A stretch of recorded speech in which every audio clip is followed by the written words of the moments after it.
BFM Business. BFM Bourse, partageons nos valeurs.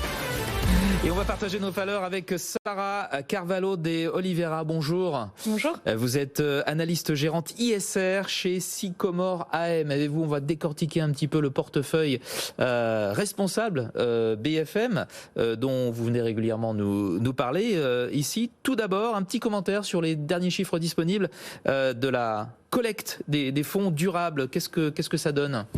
Alors effectivement, déjà pour préciser de quel fonds durable on parle, l'étude qui est réalisée régulièrement par Morningstar sur ce sujet-là, elle définit comme fonds durables les fonds articles 8 et 9 de la classification SFDR. Ah, attendez, je prends des notes là. Donc, pour les non-initiés, qu'est-ce que ça veut dire ?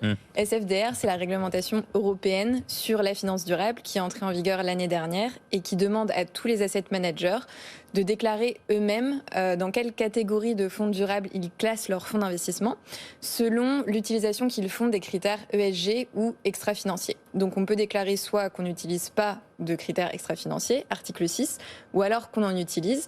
À ce moment-là, si on s'engage à promouvoir simplement ces critères-là, ce qui est assez large, on est dans la catégorie article 8, et la catégorie la plus restrictive, article 9, c'est des fonds qui s'engagent à en faire leur principal objectif d'investissement, le fait de financer des activités durables. Donc les fonds SFDR. Les fonds SFDR, c'est le nom de la réglementation, elle est valable pour on les tous appelle les comme fonds. ça, ces fonds. Et les fonds articles 8 et 9 sont les fonds qui, selon cette classification, se déclarent durables. D'accord.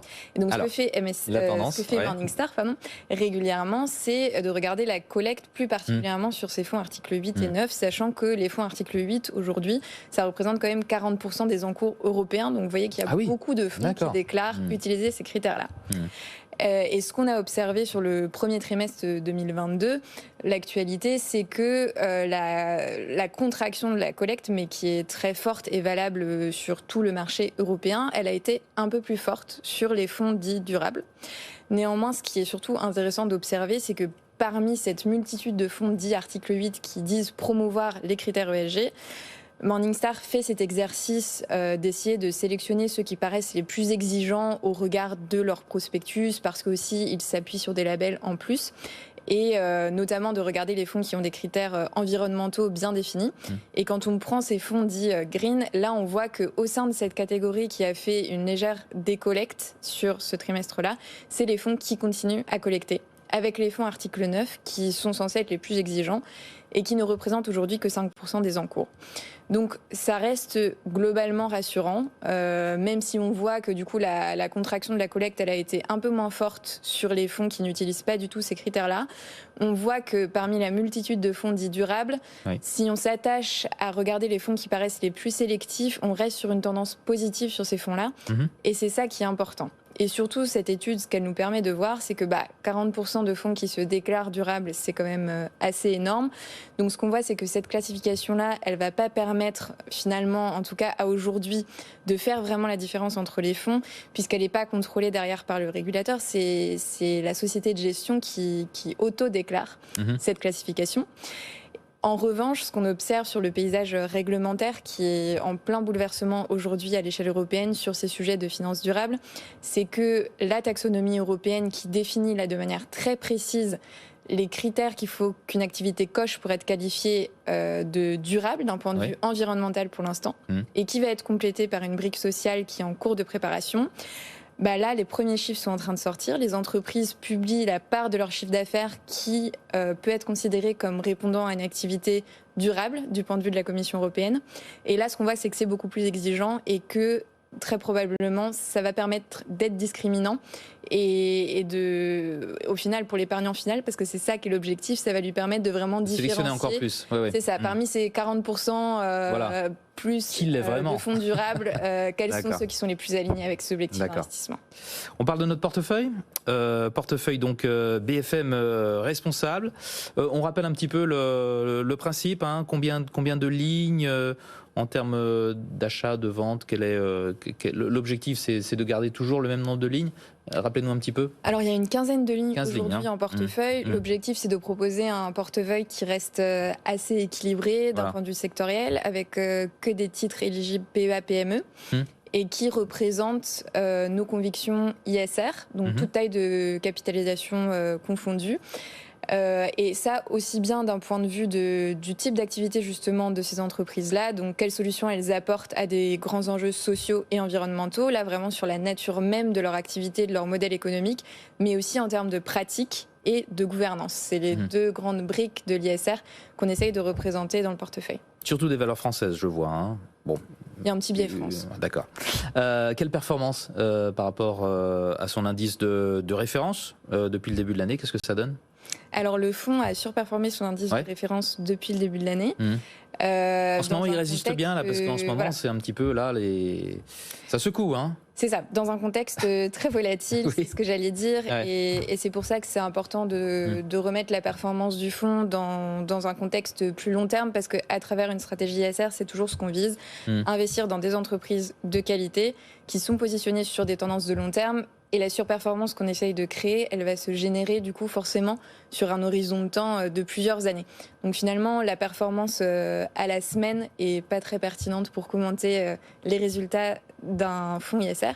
Mais donc on est effectivement satisfait de la performance depuis le début de l'année, mais ça reste très très variable de semaine en semaine parce que le fonds est soumis effectivement à une très forte volatilité.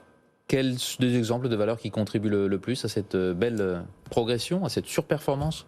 On peut parler de Air Liquide, qui, dans ce contexte justement très chahuté depuis le début de l'année, à faible visibilité pour les investisseurs, affiche une très belle performance de plus 5% à peu près depuis le début de l'année par rapport à des indices européens qui sont plutôt autour des moins 15.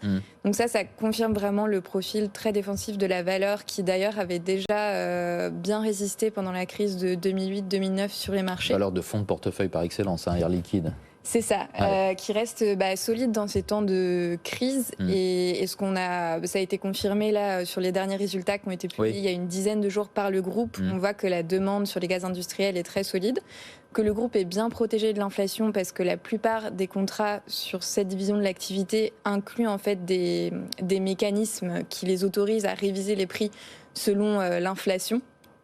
Et donc ça les protège bien. Il y a un bon pricing power et puis la demande reste solide. Il y a aussi une croissance en volume. Donc les résultats en plus, au-delà du parcours historique du groupe, étaient vraiment rassurants.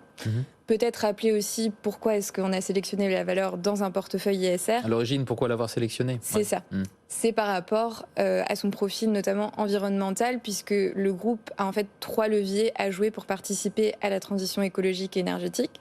Il y a évidemment la réduction de sa propre empreinte carbone, de ses propres émissions de CO2, sur lequel le groupe est engagé, parce que comme beaucoup d'acteurs de la chimie, c'est un gros pollueur. Mais il y a aussi 2 autres leviers qui sont particulièrement intéressants et plus spécifiques au groupe. Il y a le fait que ce soit un gros acteur de l'hydrogène. Voilà. Et qu'il a... Gros pari, hein. Ils le mettent en avant ça depuis quelques années déjà. Alors un peu moins visible peut-être en bourse sur cette thématique que des pure players qui ont été joués un peu plus comme des concepts, mais c'est pour autant un acteur qui pèse et qui va contribuer pleinement à développer cette filière sur l'hydrogène. Et puis autre point qui est important à avoir en tête, c'est que le groupe il accompagne aussi ses clients qui sont de très gros émetteurs de CO2, beaucoup d'industries lourdes dans leur décarbonisation. Leur décarbonation peut-être. Décarbonation, oui, on dit les deux. Et puis surtout, ils sont très attentifs à leurs actionnaires, bien entendu, aux actionnaires individuels. Air Liquide, pour ceux qui nous écoutent et qui nous regardent, puisqu'il y a tous les 2 ans, il y a des actions gratuites. On garde un petit peu de temps pour parler d'une déception au sein de ce portefeuille. Vonovia, est-ce que vous pouvez nous rappeler ce que fait Vonovia? Parce que ce n'est pas un nom qui est forcément très connu. Oui, alors Vonovia, c'est le leader de l'immobilier résidentiel en Allemagne. D'accord. Donc une grosse société de real estate et comme tout le secteur, le cours est sous pression du fait de la remontée des taux. D'accord. Il y a aussi des craintes autour de l'inflation, comment et à quel rythme et dans quelle mesure est-ce que ça va passer dans les loyers. Et c'est vrai que ça se lit dans le cours aujourd'hui. Nous, à la base, on avait sélectionné plus spécifiquement cette valeur dans le secteur par rapport à leur proactivité.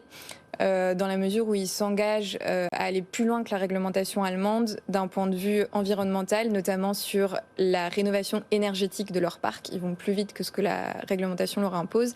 Et aussi d'un point de vue social, ils se sont mis des restrictions, des plafonnements notamment sur le rythme d'augmentation des loyers qui vont plus loin que ce que la réglementation leur imposerait. Donc c'est pour ça qu'on les a sélectionnés dans le secteur. Maintenant, sur le court terme... Est-ce que vous allez garder Vonovia ? Alors oui, comme je le disais, nous, tant qu'il n'y a rien de structurel qui change matériellement le cas d'investissement. C'est juste le contexte qui n'est pas favorable aux foncières. Voilà, les arbitrages dans ce portefeuille-là, on va vraiment les faire par rapport à ça, par rapport à une altération de la conviction qu'on peut avoir sur le long terme. Aujourd'hui, la lecture qu'on a de l'évolution du cours de Vonovia, c'est vraiment plus sur ces éléments macroéconomiques. Le groupe a aussi été impacté d'un point de vue d'image par la controverse qui touche un autre acteur du secteur en Allemagne qui s'appelle Adler, qui est impliqué dans une très grosse controverse avec une enquête en cours de la BaFin, le régulateur allemand, par rapport à l'audit de ses comptes, qui n'ont pas été donc que des éléments extérieurs là, qui ont pesé sur le voilà, donc ça c'est quelque chose qui nous inquiète pas démesurément, parce que la participation Adler, ça représente vraiment une part très très faible du bilan de Vonovia, qu'on ne juge pas à même de déstabiliser le groupe, et donc rien qui, selon nous, impacte le cas d'investissement long terme. Donc là, vous gardez Vonovia. Il y a des arbitrages de prévus à part ça, ou c'est pas encore le moment d'en parler? Pas pour l'instant. Pas pour l'instant. Merci beaucoup, Sarah, d'avoir été avec nous aujourd'hui. Sarah Carvalho de Oliveira, vous êtes analyste gérante ISR chez Sycomore AM. Bientôt 16h30 sur BFM Business. On fait une toute petite pause et on se retrouve pour une demi-heure spéciale crypto. À tout de suite.